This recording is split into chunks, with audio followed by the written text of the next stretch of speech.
if you're that kid, like that's what we're all driving Yeah. for. And when that happens to you as an adolescent growing up, I think you're an athlete. I just think you're an athlete. Yeah. All right, good answer. Have you ever felt exploited by a company or a sponsor? Like, this kind of touches on the selling, or whether you feel like a commodity, but have you ever felt like you were selling a product that you maybe didn't agree with? You kind of just did it for the money, and that could be through any minimal sponsorship, anything at any point in your athletic absolutely. career? And my personal sponsorships, absolutely not. So anything that I can govern myself, like, no. So one of the first people that attempted to sponsor me was McDonald's. They were like right after Popeyes, like probably 2005 after I won my first nationals. McDonald's wanted to put the golden arches on my spikes. And I said no, and because I give speeches, and my speeches, I'm always talking about nutrition and being dedicated, and of course I'm not saying like I'm perfect and I eat, my diet's amazing. Like my diet is good, and I do my best, but like I cheat here and there. Of course I do, like anybody else, but like my diet is clean for the most part. But I'm not gonna put the golden arches and I do eat Big Macs. I do eat Big Macs, but I don't want to represent Big Macs. Yeah. Do you know what I mean? Like, I don't want to go to little kids. I don't want little kids to like see me on like. I don't want to like a little Nova Scotian girl to be like eat your power so fast. I want to be like her, and then the golden arches are on my spikes. Like I was at our school talking about how disciplined I am with eating, and then she sees that. Like to me that's not okay. So my personal sponsorships, no. Now, built-in sponsorships with my governing body, like Athletics Canada. So, like, let's say I'm going to an event and it's sponsored by McDonald's. The Eileen Mar, for instance, is a huge international track meet held here in Halifax, sponsored by McDonald's. I've had to go to McDonald's and like sign autographs there, and like, do I want to? No. Do I have to? Yeah. We're given T-shirts and things like that, and we're expected to wear them at certain games. Like if we're going to games, and a certain like BioSteel is our supplement sponsor. I don't really support BioSteel. I don't take their product. I've never even drank it. But have I worn a BioSteel t-shirt? Yeah, like I have. And do I want to? No, but I do. Yeah. So the built-in ones, like I feel absolutely forced by my, like Athletics Canada comes in, or like say Dalhousie, like maybe they might even have an event where I have to wear something that they do. And we're told to wear it. And don't get it twisted, like it's pretty crazy. Like when we go to World Championships, our numbers say like, okay, so our gear will have like Canada flag. It says Canada across our chest. It has a Canada flag here, and there's a Nike check here. Then the numbers that we're given say Toyota on them. And usually it's Toyota. Toyota's a big sponsor of athletics at an international level. Toyota or something, or like, some sort of company or some bank or something's on it. When we're putting our numbers on, like we're told over and over and over again, there's actually posters outside our bedroom doors and stuff and on the walls everywhere that shows correct way to put your number on, incorrect, and with X's through it. Every games I've ever been to, it's been like that, so they're pretty crazy about logo and like making sure that we're wearing it. And then when we get there, we're putting our numbers on. The coaches are even like, and we'll even have managers there like taking the pins off, like and pinning our number under the Nike sign so we can see the Nike sign.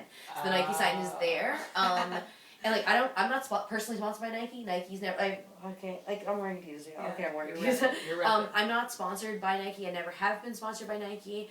And I have a lot of Nike because Team Canada is Nike, so I wear Nike for them. And my spikes are Adidas, and I wear that, but they don't give a spike. So, but the Nike sign is apparent.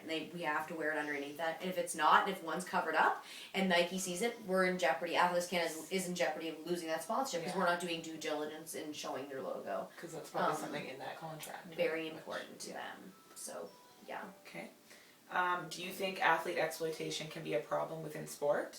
I.e., do you think athletes feel pressure to overconform or comply with sponsor requests that may be out of their comfort zone? So this is kind of you speaking for other athletes, maybe that you've talked to and you've heard of maybe situations. All the time. Yeah? Yeah, all the time. I think so. Yeah, I think so. And like I said, because Canada's not, it's not a business here, so like when a sponsor does come in, like it's hard to say no because we need it. Like and athletes need it. We need the financial support. It costs a lot to be an athlete, and I think that it happens a lot. And for instance, when I worked for RBC, I worked for RBC as an RBC Olympian. So that was kind of a sponsorship / work situation, a flexible work situation, and I'd be going to Stellar to Nova Scotia. It's I'm driving there, and they're like this other I'm giving 2 speeches that day, and 2 speeches is a lot. Like it's not just the speech, like I'm going to speak for an hour each school, plus it's the questions, plus it's just I'm animated, and they'll get a phone call and they'll be like, there's this other school that just called, they're right next to Stellarton, and like, what are the chances of that school ever seeing an athlete again, right? Like, and this is what I'm thinking as an athlete, like, this is just how I am, but like, I'm just like, they're like, can you just see that other school in the afternoon? And I'm like, and I said yes, and my performance went down the year I was with RBC. So I gave 75 speeches that entire year for RBC. The typical speech level for an athlete is between 35 and 40. So I did double the amount of speeches, and it's because I can't say no, because I think of the kids, and I was like, I wish an athlete was in my school, and I always put that on me, and I shouldn't have to put that on me, like, but I did. So I did that. I ran also at schools. I would be asked to run or stay afterwards, and I actually got injured running at a school before. So there's definitely situations where we're put in where we don't feel comfortable. I just said no to a big thing. They want us to race on Spring Garden Road. They want to shut down Spring Garden Road this summer and have me and another Nova Scotian athlete race against each other on Spring Garden, and it's a week before nationals, and in our sneakers on concrete, and I'm like, no. No, I'm not, because, well, Amira's sponsorship gives me the ability to say no. So I say, these guys are more important, they want me to perform, they want me to do well, and I don't want to get injured, like, ruin this sponsorship because of something that I could get, like, so no. So, I think another athlete, like, that is more hard up would say, yes, I'll race on concrete for you on Spring Garden Road a week before national championships. Yeah. Anybody, so that could definitely happen. Yeah. All right, good. Would you expect sponsorship or endorsements from a company that you wouldn't legitimately support otherwise? Sorry, these are similar questions. Would I expect it? Would you accept? Sorry. Accept it? Yeah.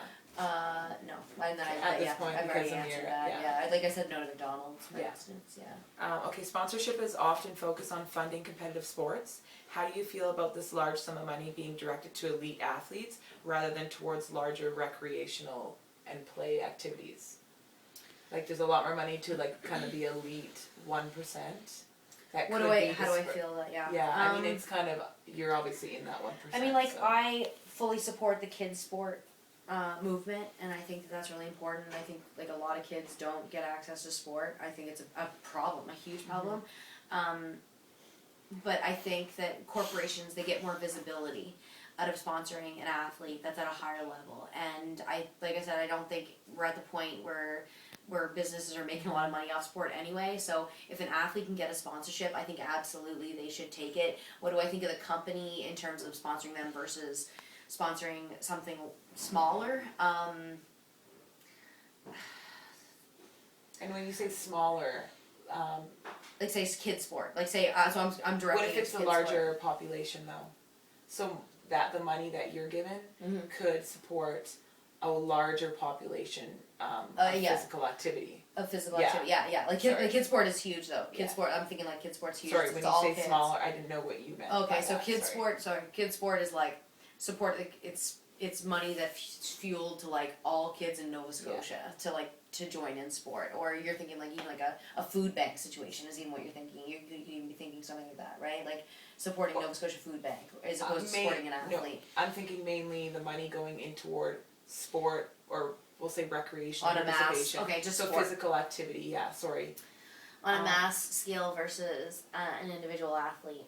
I think sponsoring. I think that's a tough question. That's a really tough question. I think that sponsoring athletes is important. I do, and I think that that's where it needs to start with companies. I think companies have lots of money, and I think they have lots of sponsorship dollars, and I think sponsoring an athlete's important because it gives that athlete the best possible chance. And if you have like people like Jenna Martins and Jeff Harris's making the Olympics from Nova Scotia, I think that inspires the other people, the other generations, the children, the older people to be healthy, active, and get out there and do things anyway. So I think it's really important that we sponsor the higher levels to show that, hey, we're from here, we did this, we made the Olympics. Your children, the next generations, you could work hard, you could be an Olympian too. And I think that Olympic movement is really important, and giving our athletes the ability to do that. So I think there's residual effects that can come down as a result of sponsoring a major athlete.